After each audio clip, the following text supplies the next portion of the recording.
मेरे पास कंसल्टेशन के लिए आने वाली बहुत सारी कुंडलियों में मैंने एक कॉमन कनेक्शन देखा। उस कॉमन कनेक्शन से एक बहुत ज़बरदस्त लर्निंग निकल के सामने आई, जो मैंने सोचा कि क्यों ना आपसे शेयर की जाए। कि जितने भी लोग मेरे पास काउंसलिंग के लिए आते हैं ना, उनमें सबसे ज़्यादा डिस्टर्ब्ड वो लोग नहीं होते जिनके प्लैनेट्स असल में बहुत ख़राब होते हैं, बहुत कम होते हैं। वो सबसे ज़्यादा कन्फ्यूज, सबसे ज़्यादा लॉस्ट, सबसे ज़्यादा मुश्किल में वो लोग होते हैं जिनकी कुंडली दिखने में परफेक्ट होती है। किसी ट्रेडिशनल एस्ट्रोलॉजर ने उनको बताया होता है कि आपका चार्ट तो बहुत अच्छा है, अच्छे ग्रह की दशा शुरू हो चुकी है, पर वे लोग तो ऐसा महसूस ही नहीं कर पा रहे। रिलेशनशिप होता है वो खोखला होता है अंदर से। करियर देखने के लिए होता है उनके पास, उसमें ना सिक्योरिटी होती है, ना स्टेबिलिटी होती है, ना उस करियर में ग्रोथ होती है।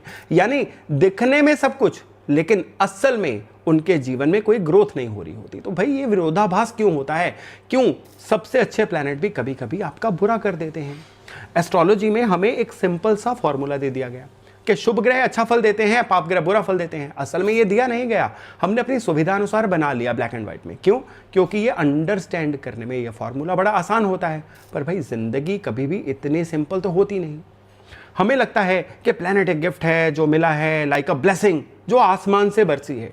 पर असलियत की बात करें ना, तो प्लैनेट एक प्रेशर है, प्रेशर।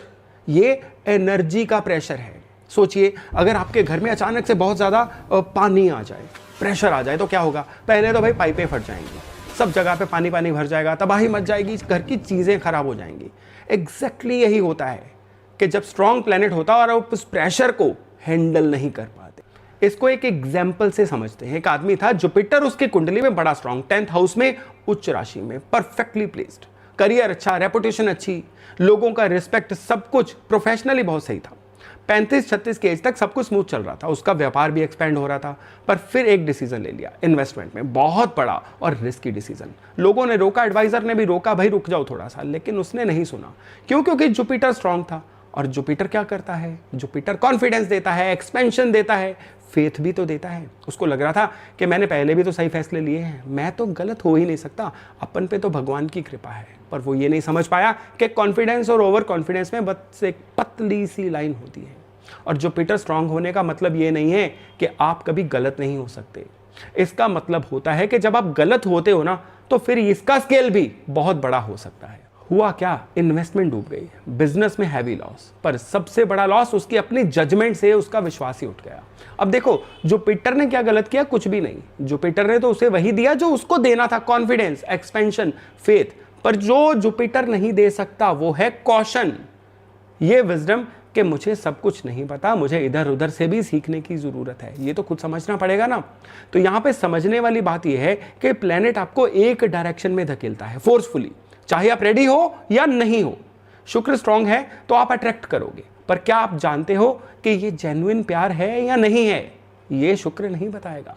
जुपिटर स्ट्रांग है तो आप एक्सपेंड तो करोगे, पर क्या आप जानते हो कि कहां रुकना है?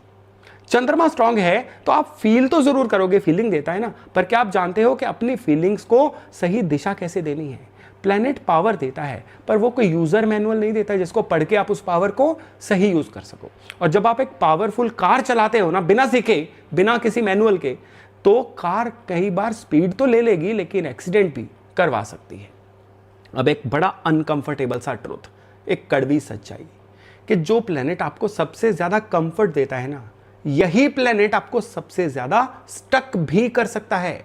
देखो, कंफर्ट और ग्रोथ ये दोनों एक दूसरे से ऑपोजिट डायरेक्शन में जाती हैं। जब आप कंफर्टेबल होते हो तो आप बदलाव क्यों करोगे? तभी तो कहते हैं ना कि कंफर्ट जोन जो होता है कई बार इंसान को बहुत मुश्किल में डाल देता है।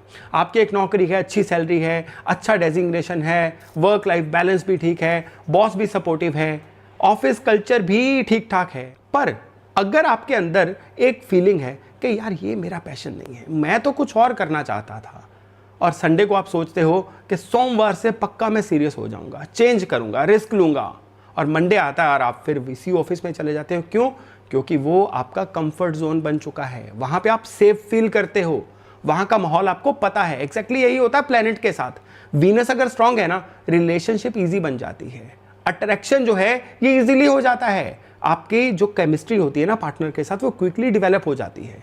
तो आप क्यों इंट्रोस्पेक्ट करोगे कि मेरे पैटर्न सही है क्या? आप क्यों सोचोगे कि मैं किस टाइप के लोगों की तरफ जा रहा हूं, क्यों जा रहा हूं, अच्छा लग रहा है ना उस समय? तो नहीं सोचोगे, क्योंकि नेक्स्ट रिलेशनशिप फिर आ जाएगी। जुपिटर स्ट्रांग है कॉन्फिडेंस नेचुरल है, डिसीजन इजीली ले लेते हो, आप लोगों को लीड भी कर लेते हो, जुपिटर की निशानियां। तो आप क्यों डाउट करोगे खुद पे, क्यों सोचोगे कहीं मैं ओवर कॉन्फिडेंट तो नहीं हो रहा हूं? नहीं सोचोगे, क्योंकि अब तक तो सब कुछ अच्छा ही हुआ है। चंद्र स्ट्रांग है, इमोशनल कनेक्शन इंस्टेंटली बन जाता है और आपको एम्पैथी भी ऑटोमेटिकली जो है वो मिल जाती है, और इवन आप एम्पैथी भी लोगों के साथ ऑटोमेटिकली कर लेते हो, लोगों के साथ आपकी बॉन्डिंग भी एकदम से बहुत अच्छी हो जाती है। तो आप क्यों सीखोगे बाउंड्रीज, क्यों समझोगे कि मुझे अपने इमोशंस को सही से मैनेज भी करना है? नहीं सीखोगे, क्योंकि इमोशंस को फील करना तो आपको ऑलरेडी आता है। यही प्रॉब्लम है स्ट्रॉन्ग प्लेनेट की, कि वो आपको इतना अच्छा फील कराते हैं कि आप उसमें डेवलप नहीं हो पाते, आप उसमें इवॉल्व नहीं हो पाते। तो वो आपको इतनी इजी चीजें दे देते हैं कि आप उनकी गहराई नहीं समझ पाते। सेफ चल रहा होता है पर सही डायरेक्शन नहीं होती, अच्छा लग रहा होता है पर आगे ही नहीं बढ़ रहे होते। इसीलिए आपने देखा होगा कि कुछ लोग 25 की एज में जहां थे 40 की एज में भी वहीं होते हैं, थोड़ा ज्यादा सक्सेसफुल, थोड़ा ज्यादा सेटल्ड, पर फंडामेंटली वही पैटर्न, वही चॉइसेस, वही प्रॉब्लम, क्योंकि उनके स्ट्रॉन्ग प्लैनेट्स ने उनको इतना कंफर्टेबल जोन दे दिया कि उन्होंने कभी उससे निकलने की कोशिश नहीं की। और एवोल्यूशन डिस्कंफर्ट जोन में होता है, स्ट्रगल में होता है, अननोन टेरिटरी में होता है। स्ट्रॉन्ग प्लैनेट आपको कंफर्ट जोन में रखते हैं, और कंफर्टेबल केज यानी कि एक पिंजरा तो देखिए पिंजरा ही होता है ना, वो जितना मर्जी कंफर्टेबल हो जाए। अब सवाल ये है कि ये सब क्यों होता है? अगर प्लैनेट आपकी हेल्प करने के लिए हैं तो हमें अपनी एक लूप में क्यों फंसा देते हैं? क्योंकि प्लैनेट आपको वही देते हैं जो आप चुनते हो, आपकी चॉइस, कॉन्शियसली या अनकॉन्शियसली। सोचो, हर इंसान कुछ पैटर्न लेके आता है इस दुनिया में, कुछ टेंडेंसीज लेके आता है, कुछ प्रेफरेंस लेके आता है, कुछ डर भी लेके आता है। एस्ट्रोलॉजी में हम इसको कार्मिक इम्प्रिंट कहते हैं, पर अभी 1 मिनट के लिए इसको थोड़ा सा सिंपल रखते हैं। मतलब आपने पहले जो चॉइसेस बनाई, वो चॉइसेस आपके अंदर एक डायरेक्शन बना देती हैं। अगर आपने हमेशा सेफ्टी चूज की है ना रिस्क के बजाय, तो आपकी टेंडेंसी हमेशा वही रहेगी। अगर आपने हमेशा अटैचमेंट को ही प्यार समझा है तो आपका पैटर्न वही रहेगा। अगर आपने कंट्रोल में रहना पसंद किया है तो आपकी इंस्टिंक्ट वही रहेगी। अब प्लैनेट क्या करते हैं, वो उस टेंडेंसी को और बढ़ा देते हैं, फास्ट फॉरवर्ड के बटन की तरह। मतलब अगर शुक्र स्ट्रांग है और आपकी टेंडेंसी इंटेंस अट्रैक्शन की है ना, तो ये लाइफ में बार बार इंटेंसली आप अट्रैक्टिव होते रहोगे, पर कभी भी किसी से डीपली कनेक्ट नहीं कर पाओगे, क्योंकि कनेक्शन अट्रैक्शन से नहीं बनता, अंडरस्टैंडिंग से बनता है। अगर जुपिटर स्ट्रांग है और आपकी टेंडेंसी ओवर कॉन्फिडेंस की है ना, तो ये लाइफ में बार बार आपको बड़े रिस्क की तरफ धकेलेगी, पर कभी छोटे लेसन नहीं सीखोगे, क्योंकि बड़ा सोचना, किंग साइज सोचना और वाइज सोचना, ये अलग अलग बातें हैं। अब चंद्रमा अगर स्ट्रांग है और आपकी टेंडेंसी इमोशनल डिपेंडेंसी की है ना, तो ये लाइफ में बार बार आपको इस तरह के रिलेशनशिप में जाओगे, यानी डिपेंडेंसी वाले रिलेशनशिप में जाओगे, पर कभी खुद के साथ आप कंफर्टेबल नहीं हो पाओगे। अब प्लैनेट बुरा नहीं है, वो बस एक तरह का शीशा है जो आपको वही दिखाते हो जो असल में आप हो, एम्पलीफाई करके या थोड़ा सा मैग्नीफाई करके। अगर आप सही जा रहे हो तो वो आपको और फास्ट ले जाएंगे, लेकिन अगर आप गलत लूप में फंसे हो ना, तो वो उस लूप को भी तेज कर देंगे। इसलिए कुछ लोग जो हैं वो बेस्ट प्लैनेट होते हुए भी सेम गलतियां बार बार दोहराते हैं, क्योंकि वो प्लैनेट जो होते हैं ना, उनको वो पावर दे रहे होते हैं जो उन्होंने असल में चूज की थी, जो उन्होंने मांगी थी। इसीलिए एक ही अच्छा प्लैनेट दो अलग अलग लोगों पे अलग अलग तरह से असर करता है, क्योंकि फ्री विल जो होती है ना, वो ज्योतिष से परे होती है। उन्हें जो एक्चुअली चाहिए प्लैनेट इसीलिए उनको नहीं दे रहे, क्योंकि उन्होंने वो चूज नहीं किया। क्योंकि प्लैनेट आपको वही देते हैं जो अपनी फ्रीक्वेंसी पे असल में आप मांग रहे हो। कॉन्शियसली आप कुछ और बोल रहे हो, पर अनकॉन्शियसली आप कुछ और मांग रहे हो। और प्लैनेट्स वो सिर्फ अनकॉन्शियस की भाषा सुनते हैं, जो कॉन्शियसली आप चाहते हो वो प्लैनेट कभी नहीं सुनते हैं। अब प्रॉब्लम कमजोर प्लैनेट से नहीं होती, प्रॉब्लम उस प्लैनेट से होती है जिसकी आप सुनते नहीं हो। थोड़ा कंफ्यूजिंग लग रहा है ना? एग्जाम्पल ले लो, एक आदमी है, शुक्र और चंद्रमा उसके दोनों बड़े स्ट्रांग हैं, मतलब क्रिएटिव है, इमोशनल है, सेंसिटिव है, रोमांटिक भी है। चार्ट देखो तो आर्टिस्ट जैसी पर्सनैलिटी, पर उसके बुध जो है वो कमजोर हैं। शनि भी कहीं ना कहीं उसके डिस्टर्ब्ड हैं। अब शुक्र चंद्र क्या कहेंगे? फील करो, अपने हार्ट को, अपने दिल को फॉलो करो, अपने प्यार को प्रायोरिटाइज करो और ब्यूटी को अप्रिशिएट करो। और जो बुध है और शनि है वो क्या कहेंगे? अरे थोड़ा प्रैक्टिकल बन जाओ, प्लान बनाओ, डिसिप्लिन रखो, थोड़ा लंबा सोच लो। पर क्योंकि शुक्र चंद्र स्ट्रांग है, उनकी आवाज लाउड है, क्लियर है, अट्रैक्टिव है, और बुध और शनि आपको पता है वीक हैं, उनकी आवाज धीमी है, अनकंफर्टेबल है, थोड़ी बोरिंग लगती है, तो नेचुरली वो आदमी शुक्र चंद्र को सुनेगा। नतीजा, हर डिसीजन जो है वो इमोशन में लेता है, हर रिलेशनशिप में ओवर इन्वेस्ट करता है, प्लानिंग नहीं करता, बैकअप नहीं रखता, कॉन्सिक्वेंसेज नहीं सोचता। क्रिएटिविटी तो है पर अनुशासन नहीं है, पैशन तो है पर पेशेंस नहीं है, फीलिंग तो है पर वो दूरदृष्टि जिसको बोलते हैं ना वो नहीं है। और फिर जब प्रॉब्लम आती है तो वो ब्लेम किसे करता है? मेरी किस्मत ही खराब है, मेरे ग्रह खराब है। पर प्लैनेट्स खराब नहीं थे भाई। प्रॉब्लम ये थी कि सिर्फ कुछ प्लैनेट की सुनी और बाकी को इग्नोर कर दिया।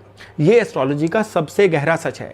स्ट्रॉन्ग प्लैनेट का मतलब ये नहीं है कि वो हमेशा सही गाइडेंस दे रहा है। स्ट्रॉन्ग प्लैनेट का मतलब इतना है कि उसकी आवाज़ लाउड है। और कमज़ोर प्लैनेट का मतलब ये नहीं है कि वो यूजलेस है, उसका मतलब है कि उसकी आवाज़ धीमी है, पर वो जो बोल रहा है ना वो शायद ज़्यादा ज़रूरी हो। कभी सोचा है कि सक्सेसफुल लोगों की फेलियर कब होती है? जब वो अपनी स्ट्रेंथ पे इतना रिलाई करते हैं कि अपनी कमज़ोरियों को इग्नोर कर देते हैं।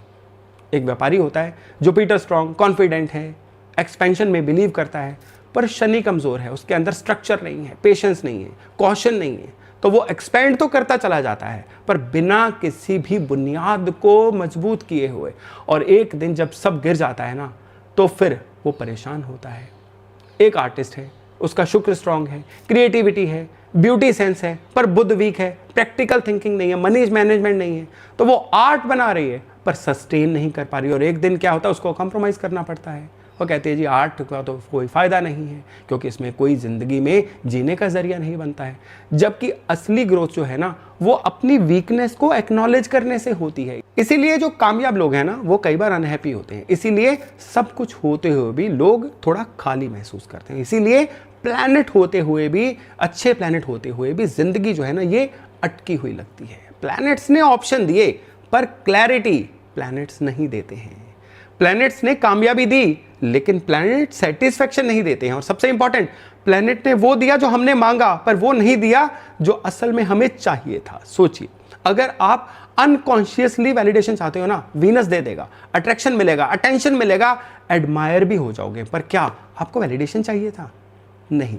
अगर आप अनकॉन्शियसली कंट्रोल चाहते हो ना, जुपिटर दे देगा, पावर मिलेगी, इन्फ्लुएंस मिलेगी, अथॉरिटी मिलेगी, पर क्या असल में आपको कंट्रोल चाहिए था या आपको ट्रस्ट चाहिए था? अगर आप अनकॉन्शियसली सेफ्टी चाहते हो, वो चंद्रमा दे देगा, फेमिलियर रिलेशनशिप मिलेंगी, कंफर्ट भी मिलेगा, डिपेंडेंसी भी मिलेगी, पर क्या आपको सेफ्टी चाहिए थी या आपको आज़ादी चाहिए थी? प्लैनेट झूठ नहीं बोलते, पर वो आपकी झूठी डिज़ायर को भी सच बना देते हैं और फिर आप उस चीज़ से भरे हुए होते हो जो आपने चाहिए थी, पर फिर भी खाली महसूस करते हो क्योंकि जो आपको एक्चुअली चाहिए था ना वो आया ही नहीं। एक और सच बताऊं, अच्छे ग्रह जीवन नहीं बिगाड़ते, वो सिर्फ आपके अंदर जो इनकम्प्लीट है ना उसको उजागर कर देते हैं। वो आपकी कमजोरियों को छिपाते नहीं, वो उनको मैग्नीफाई कर देते हैं। वो आपको कामयाबी दे सकते हैं लेकिन फुलफिलमेंट वो नहीं दे सकते हैं क्योंकि फुलफिलमेंट बाहर की चीज नहीं है। एस्ट्रोलॉजी की लॉटरी का टिकट नहीं है। एस्ट्रोलॉजी एक शीशा है, जो आप होते हो वही आपको दिखाता है। अगर आप अपने पैटर्न्स को नहीं समझोगे ना तो बेस्ट से बेस्ट प्लेनेट भी आपको वहीं ले जाएंगे जहां पहले जा रहे थे। पर अगर आप समझ जाओगे ना कि एनर्जी क्या है, प्रेशर कहां पे है और मुझे एक्चुअली क्या चाहिए, तो सबसे कमजोर प्लेनेट भी आपकी लाइफ को बड़े जबरदस्त तरीके से ट्रांसफॉर्म कर सकता है। क्योंकि ग्रोथ कंफर्टेबल जगहों से नहीं आती है।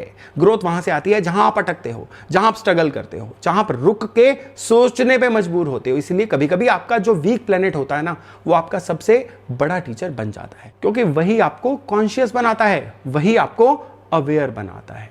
शुक्र स्ट्रांग है, अच्छा है, पर क्या आप जानते हो कि अटैचमेंट और प्यार में फर्क होता है?